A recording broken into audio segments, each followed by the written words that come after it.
Good morning, magandang tanghali. Meron tayong ginawang salad, pipino at carrots. Nakabili ako kagabi. Nilagay ko dito sa gamit ng aking anak na hindi na niya ginagamit yung pang protein niya pag nag-gym siya bago siya mag-gym pala, yung inom niya kasi sayang itapon, gamit ko na lang dito. Mabilis tapos lagyan ko ng French garlic dressing. Kasi marami kaming dressing dito. Gagawa. Ayan, meron din waffle soyo. Ang iba na expired na, kaya dapat kong gawin. Ito naman ay French garlic. Ito, kahit maasim to, okay lang. Itin ko para hindi siya ma-expired ulit. Ayan ang ating takip. So, iti-shake ko na lang siya. Diba? Itatapon ko na sana tong plastic na to. Naisipan ko, gawin ko na lang pang shake. Minsan nahirapan ako magsalad na yung hindi pantay yung lasa. Kaya ayan, nagamit ko. Hindi ko na lang pala itapon. Ayan, sapsap na bulad. Kaya gusto ko mukaon. Tapos itlog na walang lasa. Kasi may sapsap tayo, maalat na yan. Kaya yung itlog ko na scramble egg ay walang lasa. Nilagyan ko lang siya ng garlic.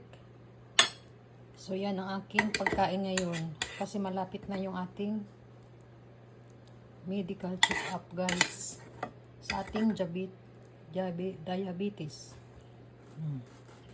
Gusto ko uminom ng juice, pero hindi siya pwede. Kaya ito na lang prutas isang buo. Dapat kalahati lang pero sulitin ko na. Kasi mamaya mawawala din yung ating sugar pag nagpasok ako sa trabaho kasi hard yung aking trabaho sa hospital. Ayan, kain po tayo. Yan ang aking almusal. Kailangan may black coffee tayo kasi may bulad. May tuyo. May daing tayo.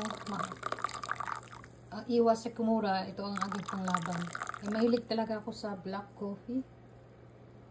Parang kulang yung araw ko sa isang araw pag hindi ako uminom, parang kulang ang buhay ko, guys. Parang yung ganyan ang pakiramdam ko. So yan na. Di ba? Simpleng. Mamaya magyakiniko ako bago alauna, alas 2, ganyan. Kasi alas 2 ako alis, alas 3 ako alis ngayon sa pupuntang trabaho. Diba? Kain po. May tira kalahati lang kasi kinain ko kagabi. Ito ay malagkit. Ito sa Japan kasi tinamad ako magluto ng kanin. Kaya bumili na lang ako instant. Iniinit lang. Pero malagkit to siya. Parang puto maya ang lasa sa atin sa Pinas. Kain na po tayo, dali.